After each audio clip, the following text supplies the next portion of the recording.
আসসালামু আলাইকুম সুপ্রিয় দর্শক মণ্ডলী, আপনাদের সকলকে জানাই স্বাগতম আজকের এই ভিডিওতে। আজকে আমাদের সাথে যিনি সাক্ষাৎকার দিতে আসছেন তিনি হচ্ছেন হাজেরা আক্তার। আজ আমরা তার সম্পর্কে গল্প শুনবো, তার অ্যাডমিশন জার্নি সম্পর্কে আমরা জানবো।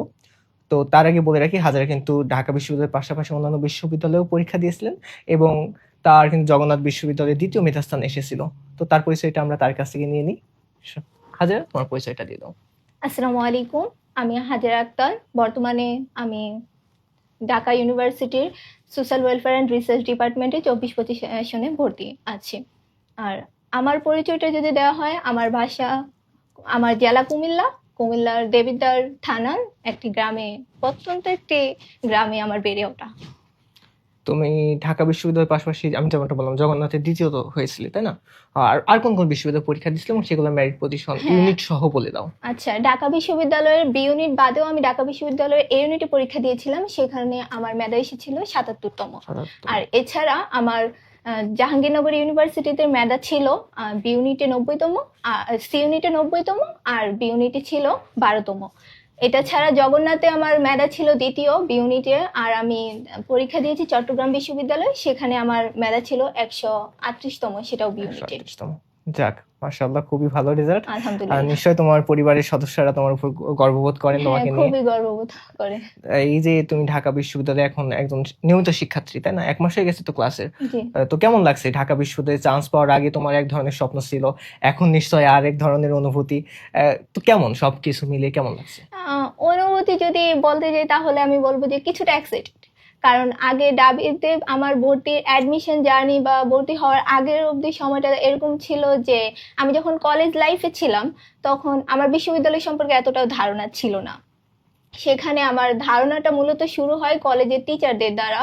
আর যদি ফার্স্ট থেকে আমার বিশ্ববিদ্যালয়ে ভর্তির ক্ষেত্রে কাউকে আমি অবদান হিসেবে স্বীকৃতি দিয়ে থাকি, সেক্ষেত্রে আমি অবশ্যই স্কুল অফ এক্সেলেন্সকে দিব। কারণ আমি তাদের একাডেমিক ব্যাচের স্টুডেন্ট ছিলাম না এটা বলা যায়, কিন্তু আবার ছিলাম এটাও বলা যায়। কারণ আমাদের কলেজের প্রিন্সিপাল যিনি ছিলেন তিনি মূলত আমাদের একাডেমিক থেকে ভার্সিটি অবধি জার্নিটাকে একটু সুদৃঢ় করার জন্য আমরা যখন কলেজের ফার্স্ট ইয়ার ছিলাম তখনই আমাদেরকে স্কুল অফ এক্সেলেন্সের সাথে পরিচয় করে দিয়েছিল। তখন আমাদের মানে তাদেরই একটা কোর্সের ক্লাস করা হতো একাডেমিক ব্যাচের, কিন্তু আনফর্চুনেটলি আমাদের টেকনিক্যাল কিছু সমস্যার কারণে সেটা আর মানে সারসংক্ষেপ শেষের দিকে আর যাওয়া হয়নি। তো সেক্ষেত্রে সেখান থেকে আমার মূলত স্কুল অফ এক্সেলেন্সের টিচারদের সাথে কিছুটা পরিচিতি ছিল। সে তারপর কলেজ লাইফ শেষে আমাদের টিচার, আমার কলেজের টিচার অনেক সাপোর্টিভ ছিলেন। তারা কলেজ লাইফ শেষেও আমাকে স্কুল অফ এক্সেলেন্সে অনলাইন ব্যাচে ভর্তি হওয়ার, ইংলিশ মূলত আমি গ্রাম থেকে বেড়ে ওঠা একটা মেয়ে, সেক্ষেত্রে ইংলিশের ক্ষেত্রে আমাদের সবারই একটু ভীতিটা থাকে। তো সেক্ষেত্রে আমার টিচাররা আমাকে এই পরামর্শটা দিয়েছে যে অন্য কোথাও কোচিং করো আর না করো, তুমি ইংলিশের জন্য অন্তত স্কুল অফ এক্সেলেন্সের অনলাইন ব্যাচে ভর্তি হয়ে যাও। আমার পরীক্ষা শেষের পথে যখন আমাদের অ্যাডমিশন জার্নি শুরু হয়েছিল তখন আমি ডিউর স্কুল অফ এক্সেলেন্সিতে ভর্তি হয়েছিলাম মূলত ইংলিশের জন্যই। ভর্তিটা মূলত সেপ্টেম্বর হয়েছে, কিন্তু পরবর্তীতে দেখলাম না, ইংলিশ না বাকি সাবজেক্টগুলো আমার কাভার হয়ে গেছে। ভার্সিটির ক্ষেত্রে এমন হয়েছে 80-90% প্রিপারেশন হয়ে গেছে অন্যান্য সাবজেক্টের ক্ষেত্রেও। বুঝতে পারছি। তাহলে তোমার যে প্রিপারেশনটা মোটামুটি কলেজ লাইফের শুরু থেকেই নেওয়া শুরু হয়েছিল, তাই না? কলেজ লাইফের শুরু থেকে প্রিপারেশনটা নেওয়ার প্রস্তুতি ছিল, কিন্তু তাদের আমার কলেজেরই কিছুটা টেকনিক্যাল প্রবলেমের জন্য সেই প্রিপারেশনটা নেওয়া হয়নি। তখন আবার একাডেমিক প্রিপারেশনটাই আমাকে নিতে হয়েছে। নিজে নিজে কোনো প্রিপারেশন নাও নাই কলেজে প্রথমে? না, কলেজে আর কোনো প্রিপারেশন, আমি বললাম না যে কলেজ লাইফে আমাদের এতটাও জ্ঞান ছিল না যে ভার্সিটি কি জিনিস বা কিভাবে প্রিপারেশনটা নিতে হবে। অর্থাৎ তুমি ফুল যে প্রিপারেশন সেটা অ্যাডমিশন ফেজে এসে শুরু করছো? অ্যাডমিশন ফেজে এসে নেওয়া। বুঝতে পারছি। আর হাসনাত ভাইয়া তো তোমাদের কলেজে যে প্রাক্তন শিক্ষার্থী, যেমনটা আমি শুনলাম, ওনার সাথে পরিচয়টা যে উনি আমাদের কলেজের ফার্স্ট এর দিকে উনি মূলত একদিন আমাদের কলেজে উপস্থিত হয়েছিলেন।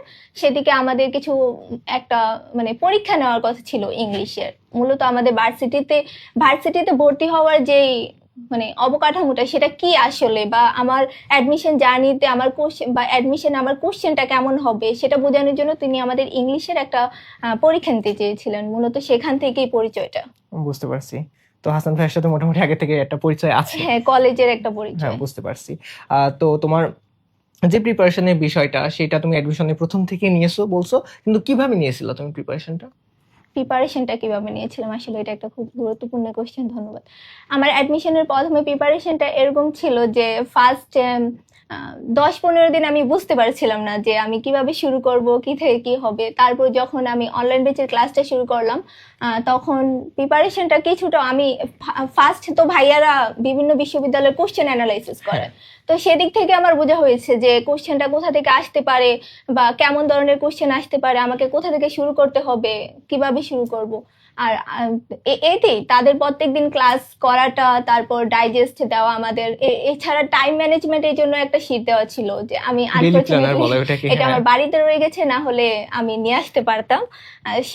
এটা আমি অনেকটা ফলো করেছি টাইম ম্যানেজমেন্টের বিষয়টা, যেটা এমনও আমার টাইম ম্যানেজমেন্ট এরকম ছিল, আমি তো হোস্টেলে ছিলাম তখন, ফার্ম গেটের ঢাকায় এসে। হ্যাঁ ঢাকাতেই হোস্টেলে থাকা হয়েছে আমার। তো সেই ক্ষেত্রে হয়েছে যে টাইম ম্যানেজমেন্টের ক্ষেত্রে আমি এমনও সময় গিয়েছিল যে শুধু নামাজ আর গোসল বা অন্যান্য যে কাজগুলো এগুলো ছাড়া ঘুম ছাড়া আমার বাকি সময়টা এমন হয়েছে যে পড়াশোনার ভিতরেই গেছে। লাস্ট আমার হাইস্ট মনে হয়, আমার এখনো মনে হচ্ছে আমি লাস্ট 18 ঘন্টা অবধি পড়েছি। তখন আমার রাতে ঘুম হতো না, কিছুটা নার্ভাস ফিল হতো যে আজকে যদি ঘুমিয়ে যাই আমার কি কোথাও ঘাটতি রয়ে গেল প্রিপারেশনের ক্ষেত্রে। এই বয়টা যতক্ষণ কাজ করতো ততক্ষণ আর ঘুম হতো না, রাত 3টা অবধি জেগে থাকা হতো, পড়া হতো, এইভাবেই। তুমি যখন পড়তে তখন কি তুমি শুধু ওই টেক্সট বুক গুলাই পড়তে, নাকি টেক্সট বুকের পাশাপাশি অন্য বইগুলাও পড়তে? আর অন্য যে বইগুলো পড়তে সেগুলোর জন্য কি তুমি স্কুল অফ এক্সেলেন্স আমাদের যে ডাইজেস্ট গুলো দেওয়া হয় সেগুলো ফলো করতে? জি অবশ্যই ডাইজেস্ট আমার ফলো করা হয়েছে। ডাইজেস্টের একটা যদি আমি ভালো দিক বলতে চাই সেটা হলো যে ভার্সিটি লেভেলের আমাদের এমন হয় যে বিভিন্ন কোশ্চেন এমসিকিউ আকারে আসে, সেখানে যদি গদবাঁধা বই থেকে সবকিছু পড়ে ফেলি তাহলে দেখা যায় যে কোনো কোনো সময় গিয়ে কোশ্চেনটা ভুলে যাই। 4টা কোশ্চেনের মধ্যে দেখা যায় যে দেওয়া তো 4টা, নির্বাচন করতেই হবে, তো সেখানে আর মনে থাকে না। কিন্তু ডাইজেস্টের ক্ষেত্রে যেটা এতগুলো গদবাঁধা পড়ার মধ্যে যে আমাদের একটা কোশ্চেনের আনসারের জন্য 4টা দেওয়া হয়, সেগুলো চোখ বুলালেও মনে পড়ে কিছুটা। তো সেক্ষেত্রে আমি বলবো যে এটা হেল্পফুল যে ডাইজেস্টে আমাদের এমসিকিউ আকারে ডাইজেস্টটা দেওয়া হয়, যা পরবর্তীতে ভার্সিটির খয়েন্টে বলি আর যেটাই বলি, যে ভার্সিটিতে ওএমআর তো সব ভার্সিটিতেই হয়, তো সেখানে অনেকটাই কাজে দেয়। বুঝতে পারছি। তোমার যে প্রিপারেশনের জন্য তুমি আমাদের ডাইজেস্টটা বেশি ফলো করা হয়েছে। আর আমাদের যে পড়াশোনার বিষয়টা আসে যে আমি পড়বো কোথা থেকে, টেক্সট বুক পড়লে কি এনাফ, নাকি স্টুডেন্টদের এর বাইরেও কিছু পড়া লাগবে? আমি মনে করছি যে যদি স্কুল অফ এক্সিলেন্সে অবশ্যই টেক্সট বুক ফলো করে, সেটা একাডেমিক ক্ষেত্রে হোক আর ভার্সিটি প্রিপারেশনের ক্ষেত্রে হোক। আমি মনে করি যে রিটেনের ক্ষেত্রে টেক্সট বুক এবং বাংলা ইংলিশ দুইটাই টেক্সট বুকে এনাফ মনে করছি আমি। আর যদি আর এমসিকিউর ক্ষেত্রে ওটা তো আপনার ইংলিশের জন্য হয় যে হ্যাঁ আসে, এটা গ্রামাটিক্যাল কোশ্চেন আসে, কিন্তু গ্রামাটিক্যাল কোশ্চেনগুলো মূলত আমাদের ইংলিশের টেক্সট বুক থেকেই আসে, ঘুরে ফিরে একই কোশ্চেন ইংলিশ টেক্সট বুক থেকে। তো এই দিক থেকে আমি মনে করছি যে টেক্সট বুকটা এনাফ। আর যদি আমি জিকের কথা চিন্তা করি তাহলে জিকে যদি কেউ ইচ্ছে করে তাহলে জিকে বই অবশ্যই কিনতে পারবে, হেল্পফুল কোনো বই রাখাটা দরকারি। আর সেক্ষেত্রে টিচাররা যে ক্লাসগুলো নিচ্ছে সেই ক্লাসটা যদি ফলো করে আর প্রত্যেকদিন এক্সামটাও যদি দেওয়া হয় তাহলে আমি মনে করি না যে অন্য কোনো বইয়ের এতটাও হেল্প প্রয়োজন আছে। আর শেষের দিক দিয়ে আমাদের সবচেয়ে বেশি যেটা থাকে সেটা হলো রিসেন্ট টপিকটা নিয়ে সবারই একটু উৎকণ্ঠা থাকে যে কি হবে, রিসেন্ট টপিক যদি 10-12টা দিয়ে ফেলে কি করব। সেক্ষেত্রে আমি বলবো যে সাকিব স্যারের ভাই শেষের দিক দিয়ে রিসেন্ট টপিকের ক্লাসও করায়, পাশাপাশি উনি একটা রিসেন্ট টপিকের বইও বের করে, সেটাও আমি হেল্পফুল মনে করছি। জি, তো আমাদের যে ক্লাসগুলো হইতো সেইগুলোর একটু ফিডব্যাক যদি দেওয়া, স্লাইডগুলো কতটা ইফেক্টফুল ছিল বা ইফেক্টিভ ছিল? হ্যাঁ, এটার ফিডব্যাক দেওয়া যায়। আমি মনে করি যে অফলাইন অনলাইন কোচিং সেন্টার যেখানেই হোক, অনলাইনের একটা বিশেষ আমাদের জন্য যেটা সবচেয়ে বেশি গুরুত্বপূর্ণ সেটা হলো, বিশেষ দিক হলো যে ক্লাস ডিউরেশন। অফলাইনে আপনার সবকিছু পড়ানো হবে, ভালোভাবে পড়ানো হবে, কিন্তু সেটা হচ্ছে যে আপনার আমাদের বাংলা বা ইংলিশের যেই বাংলার ক্ষেত্রে গদ্য পদ্যগুলো আছে, একজন টিচারের পক্ষে অফলাইনে সবটা একদম কাভার করে দেওয়া পসিবল হয় না। কিন্তু অনলাইনে যেহেতু আমাদের এই একই ক্লাসগুলো জুমে হয়, পরে রেকর্ড করা থাকে, সেক্ষেত্রে 4-5 ঘন্টা ডিউরেশনে একটা টিচার সবকিছু বুঝিয়ে উঠতে সক্ষম হন।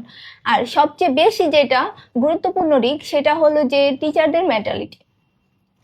আমি স্কুল অফ এক্সেলেন্সের যে সকল টিচারদের কাছ থেকে ক্লাস করেছি তারা অবশ্যই আমার থেকে বয়সের বড়, কিন্তু তারা তারা স্টুডেন্ট পড়াতে পড়াতে এমন একটা অভিজ্ঞতা হয়ে গেছে যে তাদের আর স্টুডেন্টের মেন্টালিটির মধ্যে কোনো গ্যাপ নেই, তারা স্টুডেন্টের মেন্টালিটি বুঝতে পারে। আমি ফার্স্ট যখন স্কুল অফ এক্সেলেন্সে ভর্তি হব তখন আমার চিন্তা ভাবনা এরকম, আমি মূলত আমার বাবার পরামর্শে এখানে ভর্তি হয়েছি। তখন তার মানে তোমার ফ্যামিলি সাপোর্ট ছিল অনলাইনে হ্যাঁ, পড়ার ক্ষেত্রে? অবশ্যই ফ্যামিলি সাপোর্ট ছিল। আমি আমার বাবার পরামর্শে এখানে ভর্তি হয়েছিলাম। তখন আমি যখন ফার্স্ট ভর্তি হই তখন আমার মধ্যে একটা ভয় কাজ করছিল যে মূলত আমরা কলেজ লাইফটা পার করে এসেছি ফিজিক্যাল কানেক্টেড দিয়ে, টিচারের সাথে সরাসরি আলাপ হয়েছে, আমাদের তেমন অনলাইনে কোনো আলাপ আলোচনা হয়নি। তো সেক্ষেত্রে এখানে অনলাইন ক্লাসটার দিক থেকে যেটা হয়েছে, আমার ফার্স্ট ভয়টা ছিল যে অফলাইনের মতো আমি টিচারকে কোশ্চেনটা করতে পারবো তো, বা টিচার আমার কোশ্চেনটা বুঝতে পারবে কিনা, বা আমি আমার মানে স্যাটিসফাইড একটা আনসার পাবো কিনা। তো পরবর্তীতে আমি স্কুল অফ এক্সেলেন্সে ভর্তি হওয়ার পর যেটা দেখলাম, বাকিবিল্লা ভাই বলি বা মাহফুজ ভাইয়া বলি বা এমন সাকিব শাহরিয়ার ভাইয়া যাকেই বলি, তাদের এমন হয়ে গেছে যে তারা স্টুডেন্ট পড়াতে পড়াতে এমন একটা অভিজ্ঞতায় চলে এসেছে যে স্টুডেন্ট কি কোশ্চেনটা করবে এটাও তাদের মাথায় গেঁথে আছে। তো তারা পড়ানোর সময় এই জায়গা থেকে বলে যে তোমরা এই কোশ্চেনটা করতে পারো, আমি আগে আনসারটা দিয়ে দিই। এই জিনিসটা আমার জন্য, আমাদের মতো ইন্ট্রোভার্টদের জন্য কিছুটা হেল্পফুল যে আমরা কোশ্চেন করতে পারি না। বুঝতে পারছি। তুমি কিন্তু আমার পরবর্তী প্রশ্নের উত্তর আগেই দিয়ে দিয়েছো যে অফলাইন অনলাইনের পার্থক্যর যে বিষয়টা আমি তুলতে চাচ্ছিলাম। তো তোমার কাছে অফলাইনের ওই ফিলটা পেয়েছো তুমি অনলাইনে? হ্যাঁ, ফিলটা অবশ্যই পেয়েছি। অনলাইনে পড়ে তোমার মনে হয় নাই যে অফলাইনের যে সুযোগ সুবিধা সেটা আমি মিস করে যাচ্ছি, এমনটা আসলে আসলে মনে হয় নাই? আচ্ছা, বুঝতে পারছি। আর এক্সামের যে বিষয়টা, এক্সাম তো অনেকগুলা হয়, আমাদের 200+ এক্সাম হয়, 200 থেকে 250 এক্সাম হয়ে থাকে। তো ওই এক্সামের বিষয় নিয়ে তোমার কি মতামত? এক্সাম দিয়ে কি তুমি অফলাইনে ফিল পেয়েছো? এমন কি তোমার কখনো মনে হয়েছে যে অনলাইনে পরীক্ষা দিচ্ছি, আমার ঢাকা বিশ্ববিদ্যালয় হোক বা অন্য কোনো বিশ্ববিদ্যালয়ে পরীক্ষার কেন্দ্রে গিয়ে মনে হয় মানে রিগ্রেট করেছো কিনা, এক কথায় তোমার?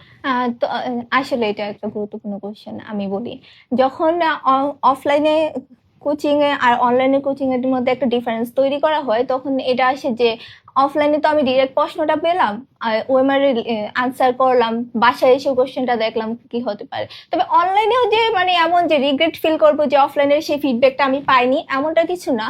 কারণ যেটা হয় সেটা হলো যে কোনো একটা কারণে আমি আজকে অসুস্থ, বা আমারই আজকে কোনো একটা জরুরি কাজ পড়ে গেছে, আমি আজকে ক্লাসটা করতে পারলাম না বা আনসার করতে পারলাম না, বা এমন আমি পরীক্ষাটাও দিতে পারলাম না। সেক্ষেত্রে হয় যে এটা তো থাকে কোশ্চেনটা, মানে পরীক্ষাটা থাকে, পরবর্তীতেও আমি পরীক্ষাটা দিতে পারি। সেটা এমন হয়েছে যে আমি দু তিনবার না, অনেকবারই আমি নিজেরই কিছু কারণে আমি ক্লাসও করতে পারিনি, বা এমন হয়েছে যে পরীক্ষা দিতে পারিনি। পরবর্তীতে গিয়ে আমি দেখলাম যে আসলে কোশ্চেন কি আসছে, সেখান থেকে আমি আবার নতুন করে পরীক্ষাটা মানে নিজের পরীক্ষাটা নিজেই দিলাম যে কত পেতে পারি। তো সেক্ষেত্রে এত একটা ব্যাড ফিল হয় না, বা ফিডব্যাক, আমার কোনো রিগ্রেট ফিল করার মতো কোনো জায়গা আমি দেখছি না। হ্যাঁ, এক্সাম হলে গিয়ে কি তেমন কোনো পার্থক্য মনে হয়েছে যে আমি স্কুল অফ এক্সেলেন্সে এক পরিবেশে পরীক্ষা দিয়েছি আর আর বাস্তবে পরীক্ষার পরিবেশটা ভিন্ন, এমনটা কি মনে হয়েছে তোমার? এক্সাম হল আর স্কুল অফ এক্সেলেন্স না, তেমন কিছু মনে হয়নি। কারণ তারা যে আমাদেরকে ধরে ধরে যে কোশ্চেন গুলো পড়িয়েছে সেগুলো মূলত ডাবি বলি বা অন্যান্য ভার্সিটি বলি, তো এই ট্র্যাডিশনাল আকারেই পড়ানো হয়েছে যে এরকম কোশ্চেন আসবে, এরকম উত্তর করতে হবে। তো সেই দিক থেকে তার তো আগে থেকে আগের কোশ্চেন গুলো অ্যানালাইসিস করেই তো পড়া হয়েছে, সেই দিক থেকে কোনো regret নেই। তেমন কোনো পার্থক্য তোমার আসলে মনে হয় নাই? আর তোমার তো অনেক ফ্রেন্ড আছে যারা অফলাইনেই করেছে, শুধু করে নাই? হ্যাঁ হ্যাঁ, করেছে। তো তাদের সাথে তোমার কতটুকু কি মানে অ্যাডমিশন টাইমে কি তাদের দেখে মনে হয়েছে যে আরে ওই স্টুডেন্টটা আমার থেকে এগিয়ে যাচ্ছে বা আমি পিছিয়ে যাচ্ছি, এমনটা কোনো কিছু মনে হয়েছে কিনা? না, আমি যখন হোস্টেলে ছিলাম তখন আমি যদি আমার হোস্টেল ম্যাটদের কথাই চিন্তা করতাম, তারা অফলাইনে কোচিং করেছে। তো এমন হয়েছে যে তাদের কোশ্চেন গুলো আমি দেখেছি, অ্যানালাইসিস করেছি, আমার অনলাইন কোশ্চেনের মধ্যে কোনো তফাৎ আছে কিনা এইসব কিছু, বা রিটেনটা, স্পেশালি রিটেনটা দেখেছি। কারণ যারা অনলাইনে কোচিং করে তাদের মধ্যে সবচেয়ে বড় একটা ভয় থাকে যে রিটেনটা কিভাবে কভার করব, আমার তো রিটেনটা প্র্যাকটিস করতে হবে। সেক্ষেত্রে আমি তাদের কোশ্চেন আর আমার কোশ্চেনে অ্যানালাইসিস করে যেটা পেয়েছি সেটা হলো যে ওদের কোশ্চেনটা আর আমাদের কোশ্চেনটার মধ্যে কোনো তফাৎ নেই। কারণ পরীক্ষা যে অনলাইনই করুক অফলাইনই করুক, সেই ঘুরে ফিরে আপনাকে আগে কোশ্চেন অ্যানালাইসিস করানো হবে, ডাবিতে কি রকম কোশ্চেন আসবে সেই আকারেই পড়ানো হবে। পড়া তো সেম, সেটা তো আর ভিন্ন না। তো সেদিক থেকে আমার কখনো মনে হয়নি যে এখানে না ভর্তি হয়ে আমার অফলাইনে ক্লাস করা উচিত ছিল, হ্যান ত্যান। বা পাল্টা আমি এরকম মানে কমপ্লিমেন্টও পেয়েছি যে আমাদের মনে হচ্ছে তুমি টপ করবা, তোমার নাম আসতে পারে। আনফরচুনেটলি ডাবিতে আমার তেমন কোনো মানে সাকসেস ছিল না, যদিও রোলটা পিছিয়ে গেছে। আর যদি আমি রিটেনের কথা বলি, তাহলে আমি রিটেনের ক্ষেত্রে যেটা গুরুত্ব দিব সেটা হলো আমার অনলাইনে কোচিং ব্যাচে ভর্তি হওয়ার পর আমার মনে হয়েছে যে আমি হয়তো রিটেনটা কভার করতে পারবো না। কারণ ভাইয়ারা রিটেনের ক্ষেত্রে বাংলা ইংলিশ সেটা পড়ালো শেষে আমার ফার্স্ট দিক দিয়ে মনে হচ্ছে যে আমি বোধহয় রিটেনটা কভার করতে পারছি না। অন্য অন্য ফ্রেন্ডদের টেলিগ্রামে তো তাদের আলাদা ইয়ে আছে, সেখান থেকে আমার মনে হয়েছে যে সবার লেখা যখন দেখি ডিসকাশন গ্রুপটাতে বা হোমওয়ার্ক গ্রুপে যখন দেখতাম, তখন মনে হতো যে আমার মনে হয় কোথাও ঘাটতি আছে, আমি কভার করতে পারবো না। পরে শেষের দিক দিয়ে যখন আমাদের রিটেনের জন্য আলাদা ক্লাস করানো হলো, তখন ভাইয়েরা খুব গুরুত্বপূর্ণভাবে অনেক মানে গুরুত্ব দিয়ে বুঝিয়েছে এটা, যে ইংলিশের ক্ষেত্রে বিশেষ করে যে তোমার টার্নিং পয়েন্টটা কি লিখতে হবে, ফার্স্ট ইন্ট্রোডাকশনটা তুমি কিভাবে দিবে বা কনক্লুশনটা কিভাবে করতে হবে, বা এর 10-15 লাইনের মধ্যে একটা প্যারাগ্রাফ তোমার কিভাবে শেষ করতে হবে আর সেটাতে তুমি কিভাবে 10 মার্ক পেতে পারো, সেটা অনেক হেল্পফুল ছিল আমার জন্য। শেষের দিক দিয়ে রিটেন ব্যাচের ক্লাসগুলো আমি খুব ভালোভাবেই করেছি, যা ডাবিতে আমার প্রিপারেশনের ক্ষেত্রে অনেকটাই গুরুত্বপূর্ণ হয়েছে। আচ্ছা, ঢাকা বিশ্ববিদ্যালয়ের রেজাল্টের পর তুমি কাকে প্রথম জানাও যে আমার রেজাল্ট এইটা আসছে? আর স্কুল অফ এক্সেলেন্সের মধ্যে তুমি কাকে কাকে জানাও? স্কুল অফ এক্সেলেন্সের মধ্যে আমার গ্রুপে দেওয়া হয়েছে। গ্রুপে ভাইয়ারে দিয়ে দিই, তাই না? তুমি কাউকে পার্সোনালি নক দিয়ে বলো না ভাইয়া রেজাল্টটা তো? না, আমি পার্সোনালি নক দিয়ে বলার ক্ষেত্রে আমি কিছুটা ভয় পেয়েছি, কারণ ফার্স্ট যখন আমি কোচিংটা শুরু করি তখন আমার বাবার একটা মানে এক্সপেকটেশন ছিল যে আমার মেয়ে ডাবির ইংলিশে সাবজেক্টে পড়বে, ডিপার্টমেন্টে এমন হবে। কিন্তু আনফরচুনেটলি যেটা হয়েছে, অবশ্যই আমি শেষে বলবো সেটা যে কি কি একটা স্টুডেন্টের ক্ষেত্রে ডাবির রুলটা পিছিয়ে যাওয়ার ক্ষেত্রে, মেরিটে পিছিয়ে যাওয়ার ক্ষেত্রে কি কি ভুল থাকতে পারে, কিছুটা ভুল আমার ছিল। সেদিক থেকে আমার পজিশনটা 787 যখন চলে গেল, তখন মানে আমি নিজে, যদি এটা বললে আল্লাহ নারাজি হবে, তবে আমি যেটা বলবো আমি ফার্স্টে স্যাটিসফাইড ছিলাম না। কারণ আমি আমার পরিশ্রমের হারে যদি এটাকে আমি চিন্তা করি, তখন আমার পরিশ্রম অনুযায়ী রেজাল্টটা আসেনি। তো সেই ক্ষেত্রে আমি প্রথম কিছুটা ভয় ছিলাম যে এটাকে আমার জানানো উচিত। আমারই ব্যাচের সব স্টুডেন্ট এমন হয়েছে 48 থেকে, আর 100-র মধ্যেই অনেকেই আছে। তো সেই ক্ষেত্রে আমি ভাবলাম যে এটা কিভাবে জানাবো যে 727 চলে গেছে। বাসার মানুষ কি অসন্তুষ্ট ছিল? বাসার মানুষ অসন্তুষ্ট না, বাসার মানুষ অসন্তুষ্ট ছিল না, মানে আমার মধ্যেই কাজ করেছে যে আমার প্রিপারেশন তো ভালো ছিল, আরো ভালো হওয়া উচিত ছিল। হ্যাঁ, আরো ভালো হওয়া উচিত ছিল। আচ্ছা, বুঝতে পারছি। আর তোমার যে ফ্রেন্ডদের, তাদের কি অবস্থা, কি কোথায় আছে এখন? আমি বলবো যে আমাদের কলেজটা একটা ইন্ডাস্ট্রিয়াল এরিয়াতে, সেক্ষেত্রে কলেজ থেকে এত বেশি স্টুডেন্ট যে ভার্সিটিতে চান্স পায় এরকম কোনো নেই। তো আমার ফ্রেন্ডের মধ্যেই আমি, আমার একটা ফ্রেন্ড আর একটা মানে আমার কলেজের 3 জন মাত্র স্টুডেন্ট ডাবিতে ভর্তি হয়েছে, মাত্র 3 জন। আর অন্যান্য ভার্সিটিতে অনেকেই চান্স পেয়েছে, কিন্তু ডাবিতে 3 জনের বেশি চান্স পায়নি। জি, তোমার ফ্রেন্ডরা কি এসএইতে ছিল? আমার ফ্রেন্ড কোথায়? তোমার কলেজের ফ্রেন্ডরা কি স্কুল অফ এক্সেলেন্স ছিল? না, তারা স্কুল অফ এক্সেলেন্স ছিল না। তুমি একাই? আমি একাই স্কুল অফ এক্সেলেন্স স্টুডেন্ট। মানে তারা তো তোমাকে দেখে হয়তো এটা বুঝছে যে প্রথাগত চিন্তা যে অফলাইনে পড়লে ভালো করতে হবে। যে আমার ফ্রেন্ডের থেকে আমার পজিশনটা কিছুটা আগানো, অনেকের পজিশন 1400-1500-এর ভিতরে তাদের পজিশন ছিল। তো তারা শেষে যখন জানতে পারে স্কুল অফ এক্সেলেন্স থেকে, যখন আমাকে আমার ছবি পোস্ট করা হয় কলেজ নাম লেখে কততম হয়েছে, তখন তারা যখন জানতে পারে, তখন তারা বলছিল তুমি স্কুল অফ এক্সেলেন্সিতে ছিলে, আমরা তো বুঝিনি। তবে ফার্স্টে আমি তাদেরকে জানিয়েছিলাম যে আমি স্কুল অফ এক্সেলেন্সিতে ভর্তি হতে চাচ্ছি। তো তারা বলেছিল, আমার সাথে আমার 4টা মেয়ে ফ্রেন্ড ছিল, তারা বলেছিল ভর্তি হওয়ার কথা, কিন্তু তারা পরে কিসের কারণে ভর্তি হয়নি তা আমার জানা নেই। একটা টিপিক্যাল মাইন্ডসেট থাকে। এখন হাজারের কথা শুনে বোঝা যাচ্ছে যে ওর পরিবারের সদস্যের কথা যদি বলি বা কিছু কিছু মানুষের কথা যদি বলি, তো মানুষের যে বদ্ধ চিন্তা থাকে যে অফলাইনে পড়াশোনা হয়, শুধু অনলাইনে খুব বেশি একটা পড়াশোনা হয় না, এই জিনিসটা থেকে আস্তে আস্তে মানুষ বেরিয়ে আসছে। এটা একটা পজিটিভ দিক অবশ্যই। আর তোমার এই ঢাকা বিশ্ববিদ্যালয়ে 1 মাস পড়াশোনার পর কেমন লাগছে? যে ঢাকা বিশ্ববিদ্যালয়ে পড়া কি আসলে উচিত ছিল? এটা একটা কমন কোশ্চেন হয়ে যায় যে ঢাকা ভার্সিটিতে পড়া কি আসলে উচিত ছিল। বর্তমান দেশের পরিস্থিতি দেখে আমার মনে হচ্ছে যে ঢাকা ভার্সিটিতে পড়াশোনা আসলে উচিত ছিল কি ছিল না এটার কোনো আনসার আমি নিজেও খুঁজে পাই না। ডাবিতে ভর্তি হওয়ার প্রথম 4-5 দিন আমি খুবই ডিপ্রেস ছিলাম ক্লাস করার পর, কারণ আমার ইনস্টিটিউট ছিল সোশ্যাল ওয়েলফেয়ার অ্যান্ড রিসার্চ, যেটা মেইন ক্যাম্পাস থেকে কিছুটা দূরে। আমি বলবো যে আমার বেশিরভাগ ব্যাচমেট যারা এখন আছে সবাই এটা নিয়ে বেশি কিছুটাই ডিপ্রেসড, যে এত দূরে কি করে হলো, আমরা তো এত দূরে মানে ক্যাম্পাস চাইনি। তো সেই ক্ষেত্রে ফার্স্ট কয়েকদিন খারাপ লেগেছে যে এত ডাবির মতো দেশ সেরা একটা বিশ্ববিদ্যালয়ে আমরা এই একটা মানে তোমরা এক কেমন, সাইডে পড়ে গেছো আর কি। হ্যাঁ এরকম কিছুটা দূরে পড়ে গেছি, নিজেদের কেমন বহিরাগত বহিরাগত ফিল হচ্ছে।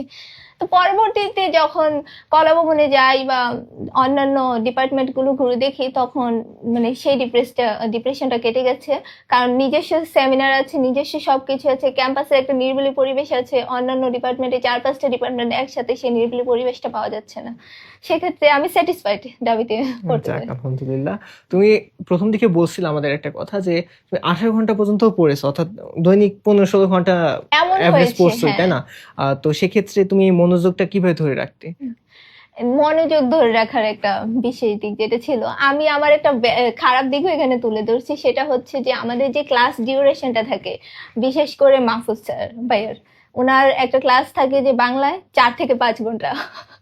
সেই ক্লাসটাতে এমন হয়েছে যে মাঝে এটা মাঝে কিন্তু আমি একটু দাঁড়াও, একটু একটু বাধা দিলাম তোমাকে। এটা কিন্তু একটা ভালো দিক, কারণ অনলাইনে তোমাকে যদি বলা হয়, সরি অফলাইনে যদি তোমাকে বলা হয় যে আমরা 1 ঘন্টার ক্লাস নেবো বা 1.5 ঘন্টার ক্লাস নেবো বা 2 ঘন্টার ক্লাস নেবো, ওরা ওই 1-2 ঘন্টার মধ্যেই ওদের সব কমপ্লিট করবে হ্যাঁ আর কি। কিন্তু আমাদের অনলাইনে বিশেষ করে স্কুল অফ এক্সেলেন্সের ক্ষেত্রে যেটা হয় যে আমাদের হয়তো 2-3 ঘন্টার ক্লাসের কথা বলা থাকে, কিন্তু প্রয়োজন অনুযায়ী তার আমাদের চেয়ে বেশি ক্লাসের নেওয়া হয়। ডিউরেশন কিন্তু বাড়ানো হয়, এমনকি ক্লাসের সংখ্যাও বাড়ানো হয় শেষ পর্যন্ত এসে। হ্যাঁ, তো তো এই এটা এই দিকটা ভালো দিকটা আমি বোধহয় ফার্স্টে বলেছি যে আমাদের হ্যাঁ, ক্লাস ডিউরেশনটা বেশি থাকার কারণে আমাদের ইংলিশ এবং বাংলা যে পুরোটা টপিক বোঝানোর ক্ষেত্রে অনেকটাই মানে হেল্পফুল ছিল এই বিষয়টা। স্টুডেন্টের হ্যাঁ, হেল্পফুল। তুমি ওই মনোযোগের কথাটা আবার একটু বলো। হ্যাঁ, সেটা হচ্ছে যে কোশ্চেনটা কি ছিল আমি ভুলে গেছি। তুমি মনোযোগ কিভাবে এত ধরে রাখতে? হ্যাঁ, আমার মনোযোগটা কিভাবে ধরে রেখেছি, আমাদের ক্লাস যখন হতো আমি সবচেয়ে বেশি যেটা করতাম সেটা হলো যে আমাদের রাতে প্রত্যেকটা, আমি অ্যাডমিশন জার্নিতে ছিল এমন প্রত্যেকটা স্টুডেন্টকেই বলবো যে সে এমন কোনো রাত আসবে না যে সে ঠিকমতো ঘুমাতে পেরেছে, তার মধ্যে একটা ভয় কাজ করবে, সে পুরোই যে আমি চান্স পাবো, তো এই কোশ্চেনটা নিয়ে হয়তো প্রত্যেকটা স্টুডেন্ট ঘুমোতে যাবে। এই তো সেক্ষেত্রে রাতে যখন পড়া হয় ঘুম হয় না, সেখানে আমি সকালে যেটা করতাম বা আমাদের ক্লাস যদি 3টা থেকে থাকতো, সেখানে যেটা করতাম ক্লাসের আগে কিছুটা ঘুমিয়ে নিতাম যেন মাইন্ডটা ফ্রেশ থাকে। তো তারপরে ক্লাস শুরু হলে মানে খাতা বই সবকিছু একদম ফার্স্টে সাথে নিয়েই বসতাম, যে কোনো যদি একটা ইম্পর্টেন্ট কথা বলে আমি যদি মিস করে যাই, তারপরে সেটা ছিল যে পরবর্তীতে এটা পাবো, কিন্তু ফার্স্টে যে ক্লাসটা করি সেটার মতো পরের ক্লাসটা ফিল আসে ফিরে না। আসে না, হ্যাঁ। তো ক্লাস করার সময় সেটা ধরে আমার খাতা বই সবকিছু সামনে রেখে, পানির বোতলটা সামনে রেখে, মানে আমি একদম আমার আমার ক্লাস করা হয়েছে ফোনে, তখন আমি বাসা থেকে ল্যাপটপ নিয়ে আসিনি। তো ফোনে ক্লাস করা হয়তো একটা সুবিধা হয়ে গেছে যে এমন যদি হয়তো ল্যাপটপে ক্লাসটা করেছি তাহলে ফোনটা হয়তো যে একটু ফেসবুকটা দেখে আসি, একটু সোশ্যাল মিডিয়ায় ঘুরে আসি, এরকম কিছু হয়নি। ক্লাসের মধ্যে ঝুমিয়ে ক্লাস হয়েছে, ঝুমিয়ে থেকেছি। তো মাঝে মাঝে আমার যখন অ্যাটেনশন কিছুটা ব্রেক হয়ে গেছে বা মনে হয়েছে যে এই জায়গাটা বোধহয় আমি পারবো, বা নিজের মধ্যেই একটা মানে থাকে না শয়তানি বুদ্ধি, তো এরকম কিছু হলে আমি একটু ফেসবুকে যেতাম, তখন আবার মনে পড়তো যে আমার তো ক্লাস চলছে, ক্লাস রেখে এসব কেন, তখন আবার ক্লাসেই আসা হতো আমার। তোমার নিজে থেকে ডেডিকেশনটা ভালোভাবে হ্যাঁ, ছিল আর কি। ডেডিকেশনটা ভালো বলতে আমার একাডেমিক পারফরমেন্স থেকে ডেডিকেশনটা ভালো। আমি যখন আমার কলেজ লাইফে পড়তাম, আমার কলেজটা ছিল প্রাইভেট কলেজ, সেখানে ডিসিপ্লিন আর সবচেয়ে বেশি যেটা অ্যাটেন্ডেন্স, ক্লাসের অ্যাটেন্ডেন্স ধরে রাখা, এটার জন্য শিক্ষক সর্বোচ্চ ট্রাই করতেন। তো একটা ডিসিপ্লিনে বেড়ে ওঠা থেকে আমার মধ্যে এই ডিসিপ্লিনটা চলে এসেছে যে এইভাবে পড়তে হবে। আর নিজের মধ্যে সবচেয়ে বেশি একটা জেদ ছিল। আসলে আমার অ্যাডমিশন জার্নিতে যেটা হয়েছে, আমার বাবা বা ফ্যামিলি ছাড়া অন্য কোনো সাপোর্ট আমি পাইনি। থাকে না গ্রাম অঞ্চলের একটা ট্র্যাডিশনাল কথা থাকে যে মেয়ে মানুষ এত এত বড় পড়িয়ে কি বিষয়। হবে, সে তো তোমার ফিউচারে কোনো, তোমার জন্য কোনো বেনিফিট নিয়ে আসবে না। তো সেক্ষেত্রে আমার বাবা অনেক রিস্ক নিয়েছে। আমার ফ্যামিলিতে আমি এটা গর্ব করে বলবো যে আমি ছাড়া ঢাকা ভার্সিটিতে বা ইন্টারমিডিয়েটের গন্ডি বের হয়ে কেউ গ্রাজুয়েট করতে আসেনি। তোমাদের গ্রাম থেকে? হ্যাঁ, বাহ, মাশাআল্লাহ। আমার ফ্যামিলিতে এমন কেউ নেই, আমি ফার্স্ট না, মেয়ে তুমি তো তাহলে হিসেবে, অনেক আমি বড় ফার্স্ট। একটা গর্বের সামগ্রী তোমার হ্যাঁ, পরিবারের এটা জন্য। গর্বের বিষয়। তো সেক্ষেত্রে যখন ফার্স্ট আমার অ্যাডমিশনের কথা চলছে, তখন আমার বাবা মানে আহ, গ্রামের সবার কথা পিছনে ফেলে একটা রিস্ক নিয়ে আমাকে পাঠিয়েছে ঢাকা, যে ক্লাস করো। আমার আত্মবিশ্বাস, আমার একাডেমিক পারফরমেন্স, আমার বাবার বিশ্বাস ছিল যে আমার মেয়ে অন্তত কিছু করবে। তো সে আত্মবিশ্বাসের থেকে আমার বাবা আমাকে এখানে পাঠিয়েছে মূলত। আমি অনেক গর্ব করে বলবো, বা আমার বাবাকে এটার জন্য আমি অনেক অনেক অনেক থ্যাঙ্কফুল তাকে, যে এমন বাবা বাবা মা পাওয়া আসলে ভাগ্যের আসলে ব্যাপার। ভাগ্যের বিষয়। সেটার জন্য অনেক আব্বুকে ধন্যবাদ, যে তিনি আমার উপর অন্তত বিশ্বাস রাখতে পেরেছে, এবং আমি আমার ডেডিকেশনটা ধরে রেখে তার বিশ্বাসের মর্যাদা দিতে পেরেছি, এটাই অনেক। এই যে হ্যাঁ, মা বাবার আলহামদুলিল্লাহ। মুখের দেখে তাকিয়ে কিন্তু সব করতে হয়। হ্যাঁ, আর হাজেরা কিন্তু অনেক মেয়েদের ক্ষেত্রে ইন্সপিরেশন হিসেবে কাজ করতে পারে, কারণ সে যা দেখিয়েছে আসলে খুব অনেক মেয়ে সেটা পেরে ওঠে না আসলে। এত বাধা বিপত্তি পেরিয়ে উঠে এসে ঢাকা বিশ্ববিদ্যালয়ের মতো একটা জায়গায় চান্স পাওয়া আসলে একটা টাফ জিনিস। তো এইটা তুমি করে দেখিয়েছো, তো সেটা খুবই বড় বিষয়। কংগ্রাচুলেশনস। এবং you. তোমরা যারা ওই পাশে ক্যামেরার ওই পাশে ভিডিও দেখতেছো, ও তাদের উদ্দেশ্যে বলছি যে হাজারের মতো যদি ডেডিকেশন রাখো, চেষ্টা থাকে, ইচ্ছা শক্তি থাকে, মা বাবার জন্য যদি কিছু করার ইচ্ছা থাকে, তাহলে অবশ্যই তোমাদের পড়তে হবে, তোমাদের জানতে হবে, তোমাদের চেষ্টা চালিয়ে যেতে হবে। আর এরকম হাজারের মতো আর যারা যারা যারা আছে, তো তাদের কাছ থেকে কিন্তু ইন্সপিরেশন নিতে হবে। তো হাজারা, সর্বোপরি তোমার নিজের কিছু অভিমত ছিল স্টুডেন্টদের উদ্দেশ্যে দেওয়ার, তো ওইগুলো যদি স্টুডেন্টদের উদ্দেশ্যে একটু বলতে। স্টুডেন্টের উদ্দেশ্যে আমার যে অভিমতটা ছিল সেটা হলো যে, তোমার প্রিপারেশন যেমনই হোক, তুমি কখনোই এক্সাম হলে গিয়ে সেটা নার্ভাস ফিল করবে না, নিজের কনফিডেন্ট হারিয়ে ফেলবে না। অ্যাডমিশন জার্নিতে প্রত্যেকটা স্টুডেন্টই অনেক অনেক পরিশ্রম করে, তাদের স্ট্রাগল বলে শেষ করা যাবে না। সেক্ষেত্রে আমরা কি করি, যে এক্সামের আগের দিন আমাদের মধ্যে সবচেয়ে বেশি একটা ভয় কাজ করে ফেলে, যে হয়তো আমি পারবো না, নিজের উপর কনফিডেন্ট হারিয়ে ফেলি বা নিজে নার্ভাস হয়ে যাই। সেটা অ্যাডমিশনের ক্ষেত্রে অনেক নেগেটিভ এফেক্ট পড়ে। যেমন আমার ক্ষেত্রে যদি আমি চিন্তা করি, আমার কোনো কমতি ছিল না, আলহামদুলিল্লাহ আমি বলবো যে আমার কোনো কমতিই ছিল না, কারণ আমি আমার সর্বোচ্চটা দিয়ে চেষ্টা করেছি। আমার মানে যদি আমি পরীক্ষা বা আমি নিজে নিজেও কিছু ট্রাই করি, সেটার রেজাল্ট অনেক ভালোই এসেছে।